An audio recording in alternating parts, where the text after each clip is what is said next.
তোমাকে যখন প্রশ্ন করা হলো হে আল্লাহর গোলাম মরণের জন্য কি প্রস্তুত রয়েছে একটু বলো না আল্লাহর বান্দার অন্তরের ভিতরে ভূমিকম্প আরম্ভ হয়ে গেছে। হায় আমি তো কবরের জন্য কোনো সামানা জোগাড় করলাম না, এখন যদি আমার মরণ হয়ে যায় আমি কি নিয়ে কবরে যাব? আল্লাহর বান্দা চোখের পানি ছেড়ে বলে আমি তো কবরের সামান কিছুই জোগাড় করতে পারলাম না, যদি একটু সময় পাই আমি কবরের সামান জোগাড় করব। আজরাইল ডেকে বলে হে আল্লাহর বান্দা নাফরমান গোলাম শোন, আল্লাহ পাক রব্বুল আলামিন তোকে 60-70-80 বছর জিন্দেগি দান করলো, কোনোদিন মসজিদে গেলি না, রমজান মাসে রোজা রাখলি না, কোনোদিন কোরআন তেলাওয়াত করার সময় পাইলি না, 24টা ঘন্টা তুই গুনার মধ্যে কাটাইনি। আল্লাহ পাক রব্বুল আলামিন বড় ছাড় দিয়েছে, এখন তোর সামনে মওত হাজির, আমি মালাকুল মওত তোর সামনে উপস্থিত হইয়া গেলাম, এই মুহূর্তে তোর জানটা কবজ করে নেব। এরে মুসলমান ইমানদার, আমাদের সামনে কি আজরাইল কোনদিন বইলে আসে? যারা মরে মারা যায় আজরাইল মনে হয় আগের থেকে এক সপ্তাহ 1 বছর আগের থেকে বইলা দেয়, ঠিক না? মায়ার নবীকে সাহাবায়ে কেরাম প্রশ্ন করে পয়গম্বর দুনিয়ার র্যাব বিডিআর আর্মি পুলিশ যদি কোনো আসামিকে ধরতে যায় 1 মাস 1 সপ্তাহ আগে থেকে নোটিশ পাঠায়, মামলার নোটিশ দেওয়ার পর যদি বান্দা আদালতে হাজির না হয় তখন বান্দার জন্য গ্রেফতারের ওয়ারেন্ট জারি হয়ে যায়। কিন্তু আজরাইল যখন মানুষের রূহ কবজ করে, আজরাইল কি কোনোদিন কোনো মানুষকে আগে থেকে ওয়ারেন্ট জারি করে নোটিশ পাঠায় নাকি? বলেন। আমার মায়ের নবী বলেন না না, নোটিশ পাওয়ার কোনো সিস্টেম নাই, কিন্তু আলামত আল্লাহ দিয়া দিছি। এরে মুসলমান ইমানদার ভালো করে শুনবেন, আমার আপনার 3.5 হাত বডির ভিতরে মৌতের আলামত পাওয়া যাবে, ঠিক কিনা? দাড়ি পাকছে মানে আরো যৌবনতা বাড়তেছে, ঠিক না? কি বলেন? দাড়ি পাকছে মানে রেড সিগন্যাল। হে বৃদ্ধ বাবা, তোমার মুখের দাড়ি সাদা হয়ে গেছে, বোঝা গেল আর সময় নাই। শরীরের চামড়া গুলা ঢিলা হয়ে গেছে, দাঁত পড়া আরম্ভ হয়ে গেল। যে চোখ দিয়ে তাকাইলে মাইল কি মাইল সময় তুমি দেখতে পাইতা, এখন এই চোখ দিয়ে তুমি দেখতে পাও না, চশমা ছাড়া কিছুই দেখো না। যে যৌবন কালে তোমার এত শক্তি ছিল, এত পাওয়ার ছিল, তোমার লাঠি লাগছে না, 2-4 জন তোমার সামনে কিছুই না, এখন লাঠি ছাড়া হাঁটতেই পারো না। বোঝা গেল রেড সিগন্যাল, তোমার বয়স যত বাড়ে মৌতের দিকে ততই আগানো, ঠিক কিনা বলেন? আমাদের হায়াতের পরিধি দাঁত পড়লে বুঝে আসে, চোখে অন্ধকার ঝাপসা দেখা যায়, দাড়ি পাকলেই বোঝা যায় মরণ বড় সন্নিকটে।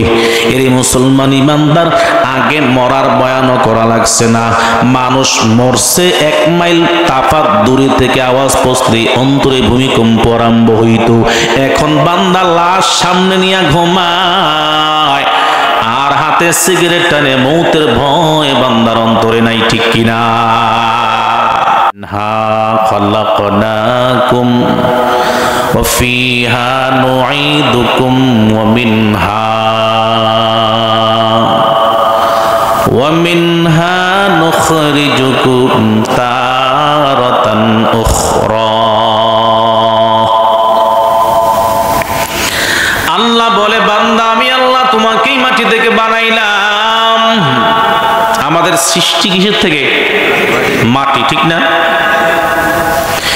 আমি আল্লাহ তোমাকে লাশাই বস্তু, তুমি বান্দা কিছুই ছিলে না, লাশাই বস্তু থেকে আমি আল্লাহ শাই বানাইলাম। বান্দা তুমি মায়ের পেটে কিছুই ছিলে না, আমি আল্লাহ 1 ফোঁটা নাপাক পানিকে ব্লিচিং করে বান্দা তোমাকে আমি আল্লাহ বানাইলাম। তোমার মূল উৎপাদন হলো মাটি থেকে। আমি আল্লাহ তোমার মায়ের গর্ভে আনলাম, মায়ের গর্ভ থেকে আবার যখন দুনিয়াতে আগমন করবা, হায়াতের পরিধি দিয়ে আমি আল্লাহ তোমাকে বানাইলাম।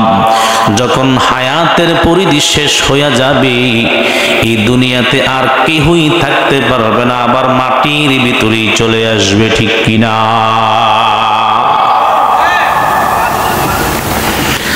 কুল্লু নাফসিন যায়িকাতুল মাউত।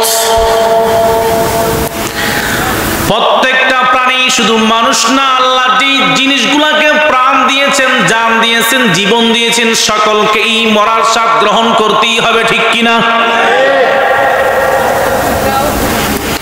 কেউ দুনিয়ার জমিনে বাঁচতে পারবে না, কেউ দুনিয়ার জমিনে থাকতে পারবে না।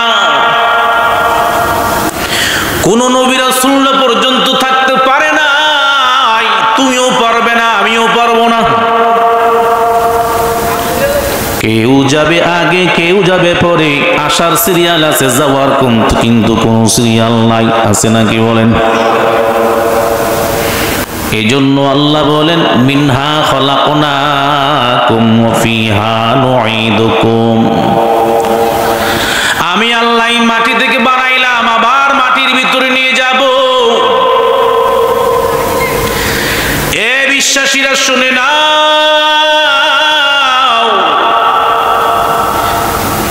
আমি আল্লাহ কিয়ামতের দিবসে বান্দার এক থেকে নিয়া বান্দা যত বছর পর্যন্ত বেঁচে রইছো, প্রত্যেকটা প্রাণীর, প্রত্যেকটা মানুষের হিসাব আমি আল্লাহ আদায় করবো, ঠিক কিনা বলেন? আবার হিসাব নেওয়ার জন্য আমি আল্লাহ কিয়ামতের ময়দানে তোমাদেরকে আমি আল্লাহ মাটি থেকেই উঠাইব। বিশ্বাস হয় কিনা বলেন? বিশ্বাস আছে? হিসাব দেওয়া লাগবে, অন্তরে বিশ্বাস আছে? যদি এই বিশ্বাসটা থাকে, কিয়ামতের ময়দানে আমি আল্লাহর আদালতে জবাব দেওয়া লাগবে। যদি বান্দা এই বিশ্বাস অন্তরের ভিতরে থাকে, তাহলে এই বান্দাটা কোনোদিন গুনাহ করতে পারে না, ঠিক কিনা? এরে নবীর উম্মত, মরা সকলেই লাগবে, কেউ থাকতে পারবে না। কারো মরণ সুমরণ, কারো মরণটা হবে আসানের মরণ, কারো মরণ হবে যন্ত্রণার মরণ। কেউ মরবে ঈমান নিয়া, কেউ মরবে বেঈমান হইয়া, কেউ মরবে জান্নাতের সার্টিফিকেট পাইয়া,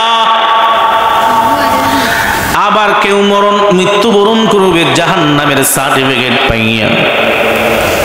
যদি বান্দা ভালো কর্ম করো, ভালো কর্ম করলে দুনিয়ার জমিনে যত ভালো করবা, কবরে তত ভালো থাকবা। দুনিয়াতে যত অপকর্ম করবা, গুনার কাজ করবা, কবরে তত খারাপ থাকবা, ঠিক কিনা? মরণ থেকে যতই চেষ্টা করি পালাইতে পারবো? আল্লাহ বলতেছে, যতই বাহাদুরি করো, ঘুড়ি উড়াইয়া ছাইরা দিছি, ঘুড়ির ডোর সুতা আমি আল্লাহর হাতে। যৌবনের তাড়নায় পড়ে, সম্পদের শক্তি পাইয়া, ক্ষমতা পাইয়া, জুলুম নির্যাতন গুনাহ করতে করতে এক সময় এই মাটির ভেতরেই আবার আসবে। আবার একদিন এই মাটি থেকেই তোমার হিসাব নেওয়ার জন্য আমি আল্লাহ তোমাকে দাঁড় করাবো। মরণ থেকে যতই পালাও, মরণ তোমায় লইবে গিরি। যদিও সুদূর আকাশ পথে পানি বেড়াও লাগি সিঁড়ি, নদী পথে নৌকা চালাও। ও মাঝি ভাই, বেলা ডুবার আগে আমি উপার উঠতে চাই, ডুবে গেলে বেলারে আর ওঠে না, ভেঙ্গে গেলে মেলা সে তো জমে না, ঠিক কিনা? মরণ একদিন তোমার আমার সামনে হাজির। আজরাইল যেই কোনো মুহূর্তে তোমার আমার সামনে হাজির। যেখানেই থাকো সেখানেই হাজির, মরণ আল্লাহ যেখানেই রাখছে সেখানেই হাজির। এরই বান্দা, মৌতের জন্য প্রস্তুতি গ্রহণ করার প্রয়োজন আছে না নাই? মৌতের প্রস্তুতি গ্রহণ করার জন্য আজকে মাহফিলের আয়োজন।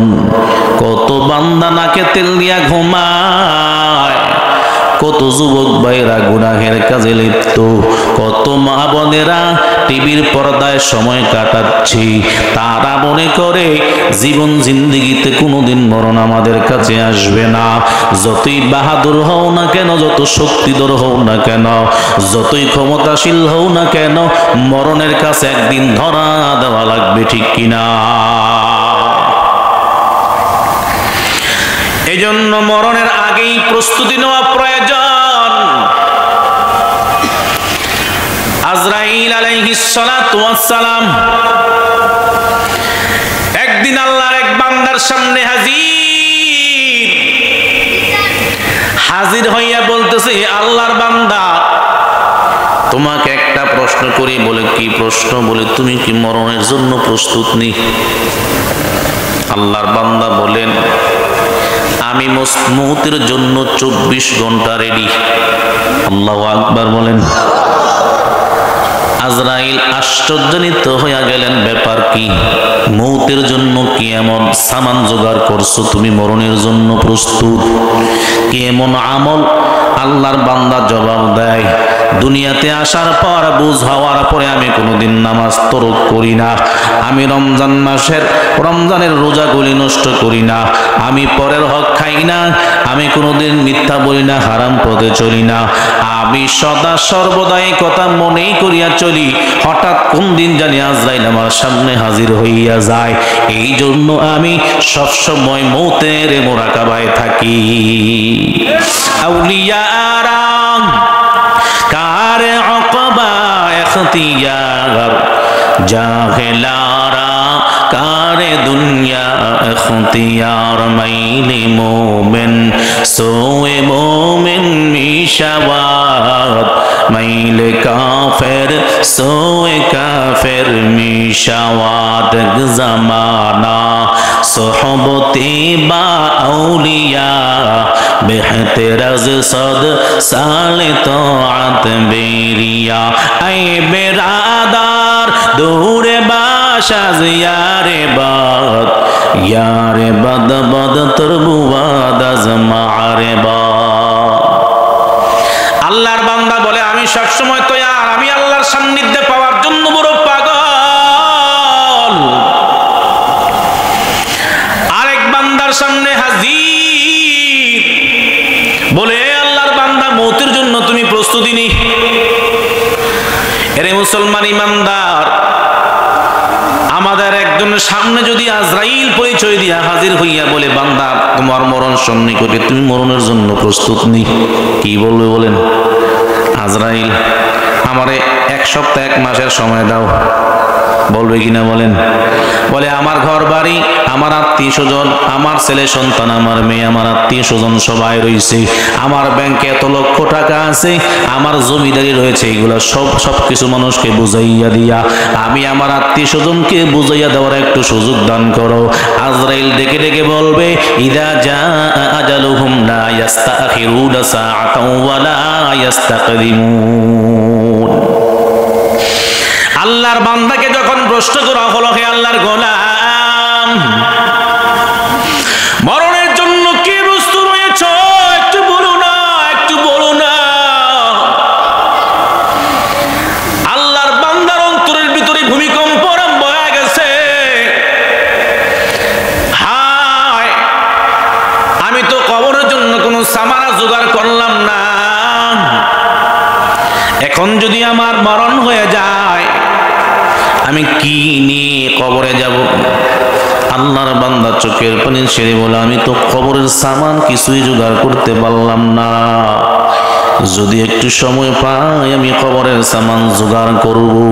আজরাইল ডেকে বলে, হে আল্লাহর বান্দা নাফরমান গোলাম, শোন, আল্লাহ পাক রব্বুল আলামিন তোকে 60-70-80 বছর জিন্দেগি দান করলো, কোনোদিন মসজিদে গেলি না, রমজান মাসে রোজা রাখলি না, কোনোদিন কোরআন তেলাওয়াত করার সময় পাইলি না, 24টা ঘন্টা তুই গুনার মধ্যে কাটাইনি।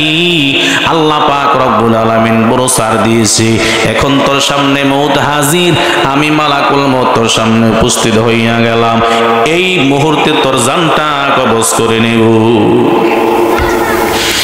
এরে মুসলমান ইমানদার, আমাদের সামনে কি আজরাইল কোনদিন বইলে আসে? যারা মরে মারা যায়, আজরাইল মনে হয় আগের থেকে এক সপ্তাহ 1 বছর আগের থেকে বইলা দেয়, ঠিক না? মায়ার নবীকে সাহাবায়ে কেরাম প্রশ্ন করে, পয়গম্বর, দুনিয়ার র‍্যাব, বিডিআর, আর্মি, পুলিশ যদি কোনো আসামিকে ধরতে যায়, 1 মাস 1 সপ্তাহ আগে থেকে নোটিশ পাঠায়, মামলার নোটিশ দেওয়ার পর যদি বান্দা আদালতে হাজির না হয়, তখন বান্দার জন্য গ্রেফতারের ওয়ারেন্ট জারি হয়ে যায়। কিন্তু আজরাইল যখন মানুষের রূহ কবজ করে, আজরাইল কি কোনোদিন কোনো মানুষকে আগে থেকে ওয়ারেন্ট জারি করে নোটিশ পাঠায় নাকি? বলেন। আমার মায়ের নবী বলেন, না না, নোটিশ পাওয়ার কোনো সিস্টেম নাই, কিন্তু আলামত আল্লাহ দিয়া দিছি। এরে মুসলমান ইমানদার, ভালো করে শুনবেন, আমার আপনার 3.5 হাত বডির ভিতরে মৌতের আলামত পাওয়া যাবে, ঠিক কিনা? দাড়ি পাকছে মানে আরো যৌবনতা বাড়তেছে, ঠিক না? কি বলেন? দাড়ি পাকছে মানে রেড সিগন্যাল। হে বৃদ্ধ বাবা, তোমার মুখের দাড়ি সাদা হয়ে গেছে, বোঝা গেল আর সময় নাই। শরীরের চামড়া গুলা ঢিলা হয়ে গেছে, দাঁত পড়া আরম্ভ হয়ে গেল। যে চোখ দিয়ে তাকাইলে মাইল কি মাইল সময় তুমি দেখতে পাইতে, এখন এই চোখ দিয়ে তুমি দেখতে পাও না, চশমা ছাড়া কিছুই দেখো না। যে যৌবন কালে তোমার এত শক্তি ছিল, এত পাওয়ার ছিল, তোমার লাঠি লাগছে না, 2-4 জন তোমার সামনে কিছুই না, এখন লাঠি ছাড়া হাঁটতেই পারো না। বোঝা গেল রেড সিগন্যাল, তোমার বয়স যত বাড়ে মৌতের দিকে ততই আগানো, ঠিক কিনা বলেন? আমাদের হায়াতের পরিধি দাঁত পড়লে বুঝে আসে, চোখে অন্ধকার ঝাপসা দেখা যায়, দাড়ি পাকলেই বোঝা যায় মরণ বড় সন্নিকটে। এরই মুসলমান ইমানদার, আগে মরার বয়ানও করা লাগছে না, মানুষ মরছে 1 মাইল তাফাত দূরে থেকে আওয়াজ পৌঁছলে অন্তরে ভূমিকম্প আরম্ভ হইত। এখন বান্দা লাশ সামনে নিয়ে ঘুমায়, আর হাতে সিগারেট টানে, মৌতের ভয় বান্দার অন্তরে নাই, ঠিক কিনা? তাহলে বোঝা গেল এই কলব মরে গেছে, ঠিক না? এই কলবে প্রচন্ড গুনাহের মাধ্যমে কলব বড় নাপাক, জিহ্বা বড় নাপাক। আগের দিনের মানুষ এখনো তাকাইয়া দেখেন, ডানে তাকান, বামে তাকান। যারা কোনোদিন মোবাইল হাতে নাই, টিভির পর্দায় যায় নাই, তাদের চোখ দিয়ে এখনো পানি পড়ে, ঠিক কিনা জোরে বলেন? আর বর্তমান যুবক সন্তান চিন্তা করে, কত হুজুরের বয়ান শুনলাম, কত আলেমের বয়ান শুনলাম, কত চোখের পানির বয়ান শুনলাম, হারাম খোদার কসম 1 ফোঁটা চোখের পানি বের হয় নাই, আছে না নাই বলেন? বোঝা গেল যত সময় সামনে আগাইতেছে তত গুনাহের পরিধি বাড়তেছে, কলব বড় নাপাক হয়। আর এই নাপাক কলব নিয়ে বান্দা যেখানে বসবা, আল্লাহর কোরআনের তেলাওয়াত ভালো লাগবে না, মসজিদের মুয়াজ্জিনের আযান ভালো লাগবে না, আর উলামায়ে কেরাম যতই মধুর সুরে বয়ান করুক না কেন, বান্দা দিলের ভিতরে কোনো আসর লাগবে না, ঠিক কিনা? তাহলে আগে অন্তর পরিষ্কার করা দরকার। খাঁটি দিলে তওবা করার প্রয়োজন, মৃত্যুর মুরাকাবা করার প্রয়োজন। হঠাৎ কোন দিন জানি আজরাইল আমার আপনার সামনে হাজির, কেমন মরণ হবে তোমার আমার? একটু মৌতের মুরাকাবা দৈনন্দিন করবা। আল্লাহর কসম করি বলি, কোরআনটা আমার সামনের ভাই। মাঝে মধ্যে যখন ফিকির হয়, যখন শুনি আমার ডানের বন্ধু অ্যাক্সিডেন্ট করে মারা গেছে, যখন শুনি আমার আত্মীয় ইষ্ট করে মারা গেছে, অন্তরে বড় ভূমিকম্প আরম্ভ হয়ে যায়, এই বুঝি চলে গেলাম। হায়াতের কোনো সিস্টেম নাই। আগে মানুষ গড়াইয়া গড়াইয়া মারা যেত, হায়াত বেশি পাইতো। এখন মানুষ পরে আর মরে, স্ট্রোক দিয়া মরে, ঠিক কিনা? হঠাৎ মরণ। তাহলে আমি কি গুছাইলাম, কি করলাম আমার কবরের জন্য, কি করলাম আমার হাসরের ময়দানের জন্য, কি প্রস্তুত করলাম আমি আমার কবরের জন্য রে ভাই? এই জন্য দৈনিক কমপক্ষে 10 মিনিট করে হলো মৌতের মুরাকাবা করে নিও, যে আমি যদি এই মুহূর্তে দুনিয়া ছেড়ে চলে যাই, যদি এই মুহূর্তে আমার মৃত্যু হয়ে যায়, এ ভাই, এ যুবক ভাই, পর্দাদের মা বোনেরা,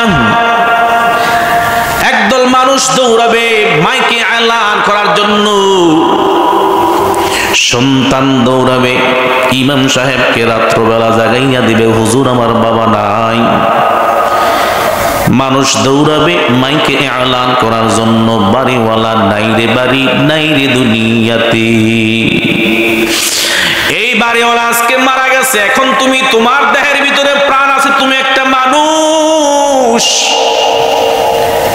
যখন তোমার এই দেহ থেকে প্রাণ বের হয়ে যাবে, তখন তোমার নাম মানুষ থাকবে না, লাশ হয়ে যাবে, লাশাই। লাশাই, এই বান্দার ভিতরের কিছু নাই। মানুষ বলে কলা গাছের পাতার দাম আছে, কিন্তু মানুষ মরে গেলে তার চারার কোনো দাম নাই, ঠিক কিনা? 10 তলা ফাউন্ডেশন দিয়া বিল্ডিং করছো, তুমি বিল্ডিং ওয়ালা, তুমি ক্ষমতাওয়ালা, তুমি চেয়ারম্যান, তুমি মেম্বার, তুমি বাড়িওয়ালা, তুমি ক্ষমতাওয়ালা। তোমার এই দেহ থেকে যখন প্রাণ বের হয়ে যাবে, এখন আর তুমি কোনো জিনিসের মালিক না, ঠিক কিনা বলেন? মাজার ভিতরে একটা তাগি ছিল, মানুষ বেলেট খুইজা কাইটা ফালায়, কিছুই নিতে পারবা না। আসছো একা, যাইবা একা, সঙ্গে নিবা কি? সঙ্গে যাবে দুটি নাম, আল্লাহ ও নবী। সঙ্গে যাবে দুটি নাম, আল্লাহ ও নবী। মা বলো, বাবা বলো, আত্মীয় স্বজন বলো রে ভাই, যেই সন্তানের জন্য তুমি মাথার গাম পায়ে ফেলাইয়া হারামকে হারাম মনে করো নাই, সুদকে সুদ মনে করো নাই, ঘুষকে তুমি ঘুষ মনে করো নাই, দিন নাই রাত নাই, ওই সন্তান স্ত্রীর জন্য, আত্মীয় স্বজনের জন্য মাথার গাম পায়ে ফালাইয়া এত সম্পদ তুমি গড়াইলা, যখন তোমার দেহ থেকে প্রাণ বের হয়ে গেল, এখন তুমি কারো বাবা না, কারো সন্তান না, কারো মা না, কারো বাবা না, এখন তুমি মৃত লাশ। সন্তান দৌড়ে যাবে, হুজুর আমার বাবা ইন্তেকাল করেছে, একটু মাইকে ঘোষণা করে দেন। একদল লোক দৌড়াইয়া যাবে তাড়াতাড়ি কবর খোঁড়ার জন্য, আর একদল লোক দৌড়াইয়া যাবে বাজারে বাঁশ কাটার জন্য, আর একদল লোক দৌড়াইয়া যাবে কাপড়ের কাপড় কেনার জন্য। মানুষ বলা বলি করতে লাগবে, রাত বড় বড় গরমের দিন, রাখা যাবে না, তাড়াতাড়ি দাফন করে দাও। এ নবীর উম্মত একটু চিন্তা করবেন, গরম পানি দিয়া, বড়ই পাতা করে গরম পানি দিয়া, তোমার শেষ গোসল দিয়া যখন তোমাকে দুপা দেয়া পাড়ায়া মাটি দিয়া চলে আসবে, আত্মীয় স্বজন বন্ধু বান্ধব, তোমার ছেলে, তোমার মেয়ে, তোমার স্ত্রী, কেউ তোমার আপন হবে না, কথা ঠিক কিনা জোরে বলেন? তাহলে কার জন্য এত সম্পদ গড়াইলা, কার জন্য বিল্ডিং ইমারত দালান কোঠা গড়াইয়া গেলা? দুনিয়ায় থাকতে তুমি তোমার সন্তানের জন্য সবকিছু সাজাই, আজকে তুমি খালি হাতে অন্ধকার কবরে গেলা। কি নিয়া কবরে যাইবা? মৌতের মুরাকাবা করি, একটু চিন্তা ফিকির করিও।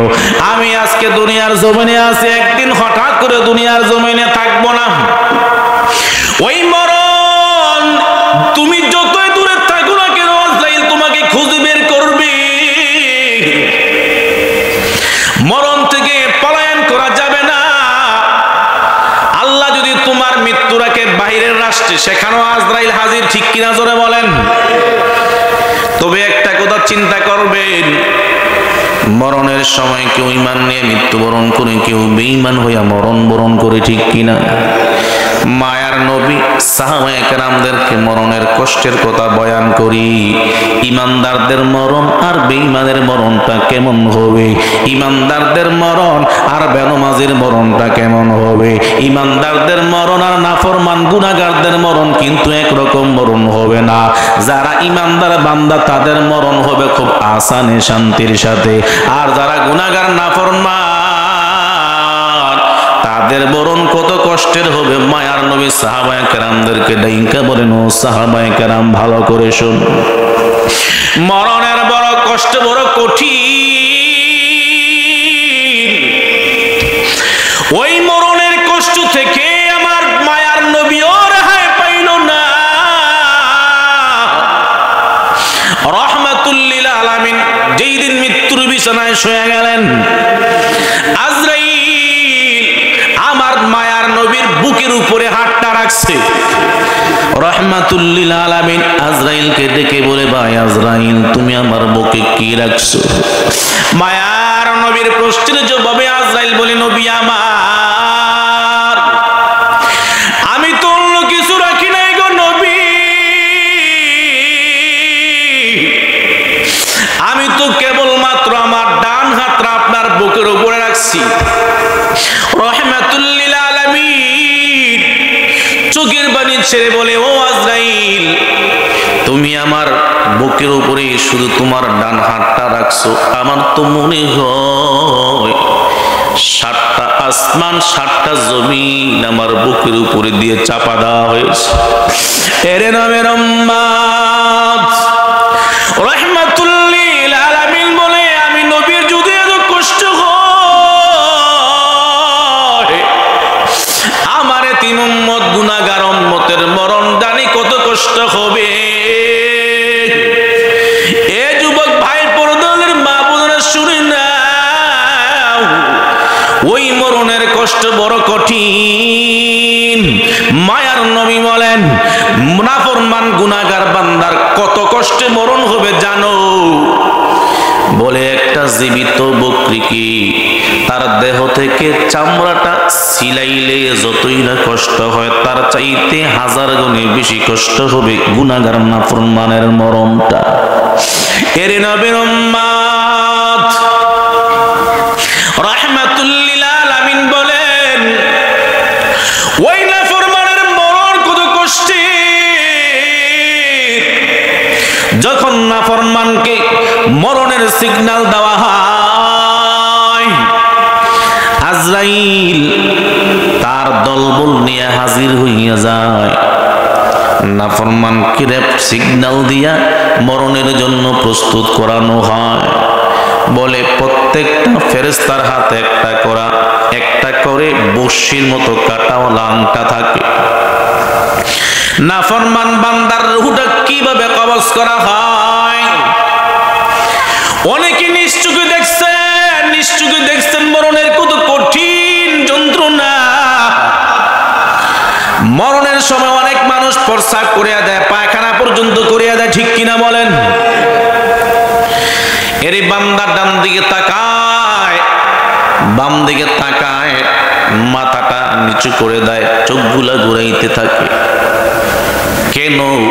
হাদিসের মধ্যে আছে, নাফরমান বান্দাকে যখন তার রূহটা কবজ করা হয়, আজরাইল আলাইহিস সালাতু ওয়াস সালাম তার দলবল নিয়ে হাজির হইয়া তার প্রত্যেকটা গিরায় গিরায় বান মারে। পায়ের মধ্যে বান, হাঁটুর মধ্যে বান, মাজার মধ্যে বান, হাতে পায়ে বান। ওই ফেরেশতাদেরকে অর্ডার করা হয়, প্রত্যেকটা ফেরেশতার হাতে একটা করে কাঁটার বকশি থাকে। ওই কাঁটার বকশিগুলা প্রত্যেকটা পশমের গোড়ায় গোড়ায় ঢুকাইয়া নাফরমানের চামড়া থেকে টান মারা হয়, টান আরম্ভ করা হয়। এই টানের কারণে বান্দার রূহটা দৌড়াইতে দৌড়াইতে প্রথমে আসে কবজি পর্যন্ত, এরপরে আসে হাঁটু পর্যন্ত। আজরাইলের হাতে জাহান্নামের একটা লোহার হাতুড়ি থাকে, ডান্ডা থাকে। ভাই আজরাইল, তোমার এই ডান্ডার কি কাজ বলো না? বলে যখন নাফরমান বান্দার রূহ কবজ করি আমি, ডান্ডা হাতুড়ি দিয়ে আমি নাফরমান বান্দাকে তার পায়ের বৃদ্ধাঙ্গুল থেকে পিটানো আরম্ভ করি। নাফরমানের রূহ সহজে বের হতে চায় না, এদিকে লুকায় ওদিকে লুকায়।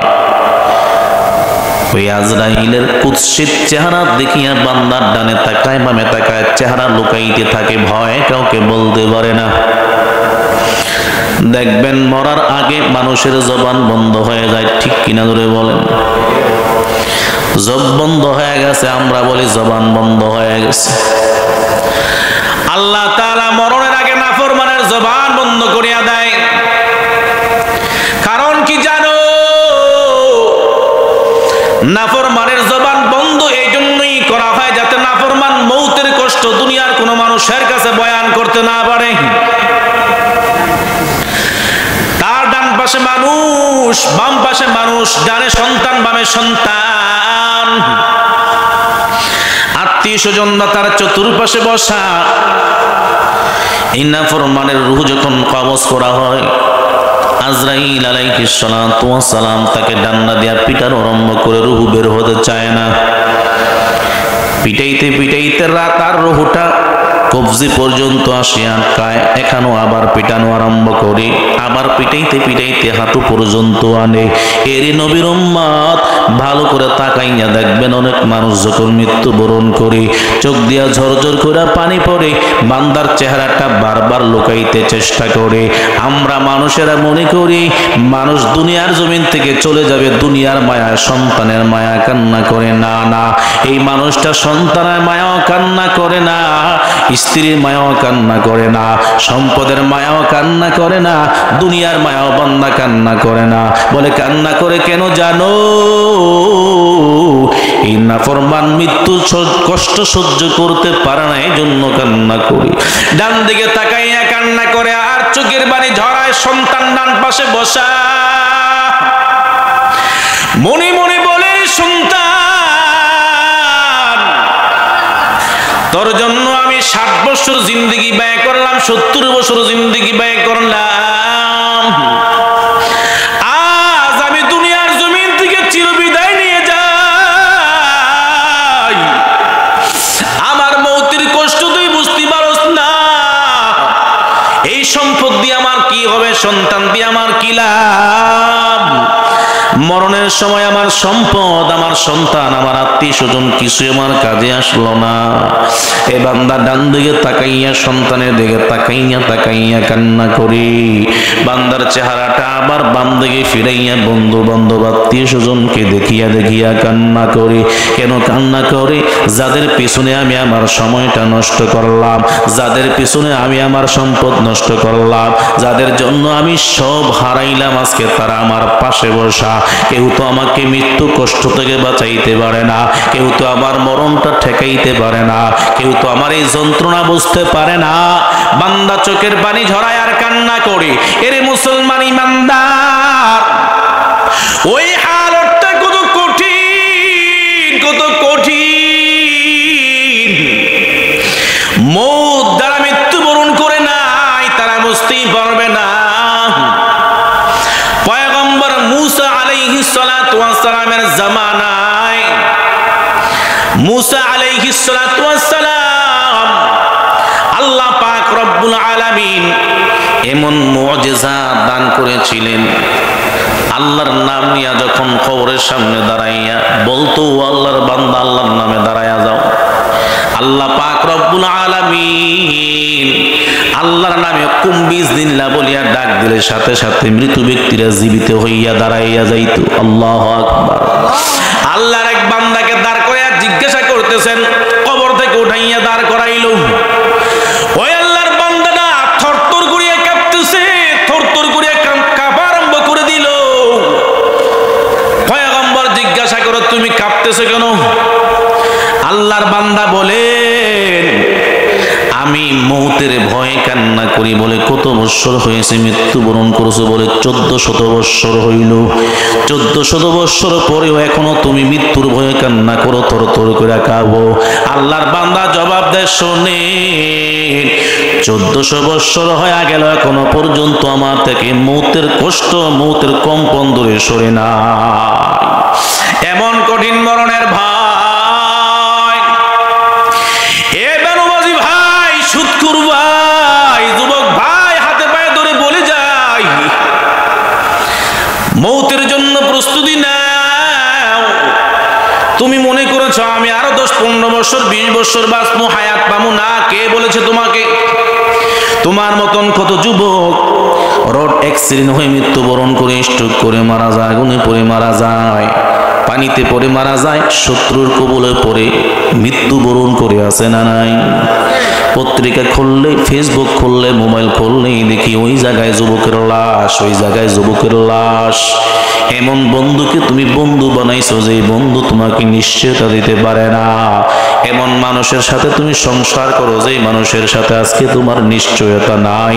কত ঘুমের ঘরে কত স্বামীকে কত স্ত্রী জবাই করে ফেলে, ঠিক কিনা বলেন? কত স্বামী আছে, কত স্ত্রীকে জবাই করে ফেলে, কোনো জায়গায় নিশ্চয়তা নাই। তাহলে বোঝা গেল দুনিয়ার জমিনে যতদিন বাঁচবা তোমার আমার আপন আল্লাহ ছাড়া কেহ নাই, ঠিক কিনা? তাহলে কাকে বন্ধু বানাইলাম? কোন আত্মীয় স্বজনের পিছনে পড়লাম? কোন নেতার পেছনে পড়লাম? কোন নেত্রীর পেছনে পড়লাম? 24 ঘন্টার ভিতরে তুমি কিছু সময় বাঁচিয়ে নাও। ঘুমের সময় বালিশের মধ্যে মাথাটা লাগাইয়া একটু চিন্তা ফিকির করবা, একটু মরণের মুরাকাবা করবা, ওলামায়ে কেরামদের জবান থেকে কিছু বয়ান শুনবা, আখিরাতের বয়ান, কবরের বয়ান, জাহান্নামের আযাবের বয়ান। যদি জাহান্নামের আযাবের বয়ান শোনো, কবরের আযাবের বয়ান শোনো, এই শুনতে শুনতে একদিন তোমার হেদায়েতের বাতি আল্লাহ জ্বালায়া দেবে। বুঝবা তুমি কোন দুনিয়াতে আছো। কোন দিন জানি মালাকুল মাউত তোমার সামনে, আমার সামনে হাজির হইয়া যায়। কিন্তু বিদায়ের বেলা সবচাইতে বড় ঘটনা হলো বিদায়ের বেলা শেষ ভালো যার, সব ভালো তার। যদি ঈমান নিয়ে মৃত্যুবরণ করতে চাও, হেদায়েতের পথে আসো, খাটি দিলে তওবা করে নাও।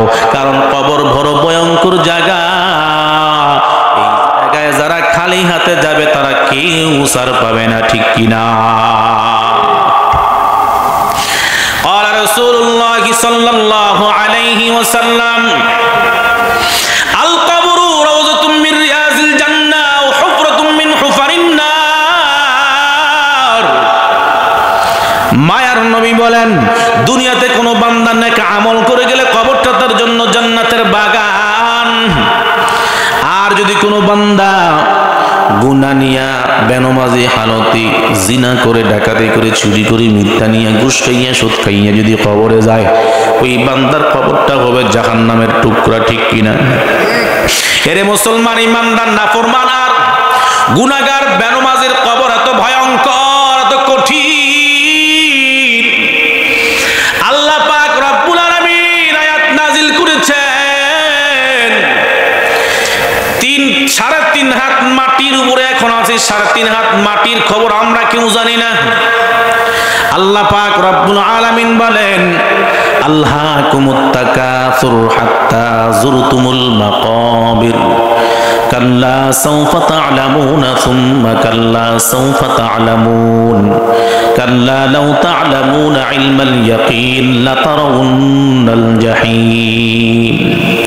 আল্লাহ পাক রব্বুল আলামিন বলে পাঠাইছে দুনিয়াতে ইবাদতের জন্য, গোলামির জন্য, গোলামি না করিয়া। দুনিয়ার সম্পদের প্রাচুর্যের লোভ লালসায় প্রতিযোগিতায় পড়িয়া দুনিয়াও ধ্বংস, আখিরাতও ধ্বংস। দুনিয়ার সম্পদ, দুনিয়ার সম্পদ, আল্লাহকুমুত তাকাসুর, দুনিয়ার সম্পদের প্রতিযোগিতায় তোমাদেরকে ধ্বংস করিয়া দিছে।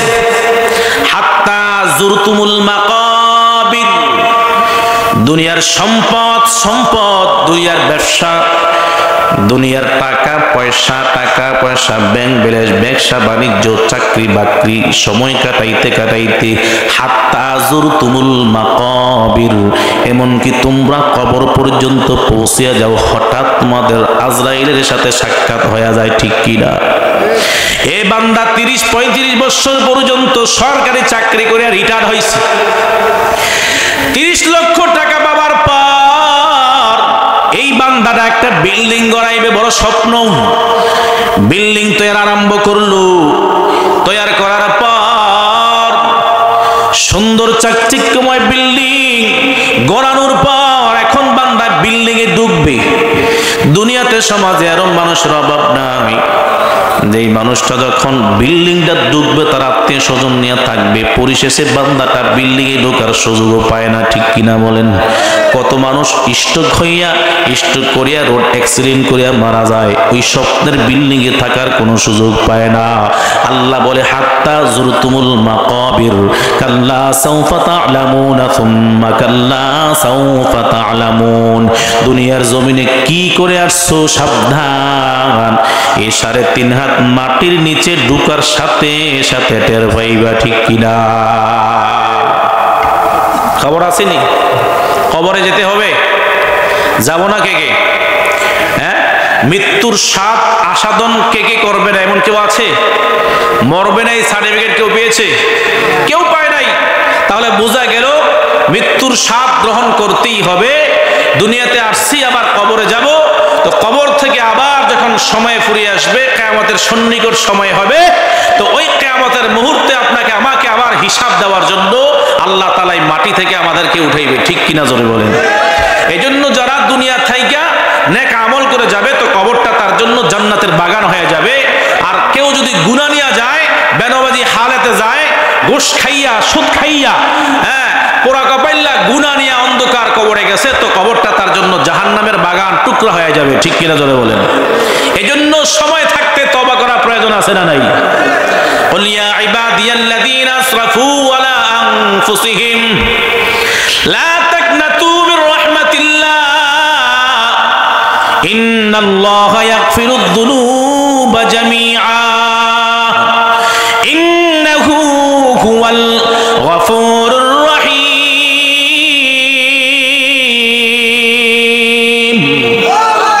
আল্লাহ তাআলা বলে, পয়গম্বর জানায়া দেন, যারা ভুল করিয়া নিজের নফসের উপরে বারবার জুলুম অত্যাচার করি গুনাহে লিপ্ত হয়, এই বান্দাটা যেন নৈরাশ না হয়। খাঁটি দিলে যদি বান্দা আমি আল্লাহর দরবারে তওবা করতে পারি, আমি আল্লাহ আর গুনাহ করব না, ও আল্লাহ আর সুদ খাবো না, আর আমি আল্লাহ, ও আল্লাহ আমি আর ঘুষ খাবো না, আমি আর জিনা করব না, মিথ্যা বলবো না, নামাজ ছাড়বো না।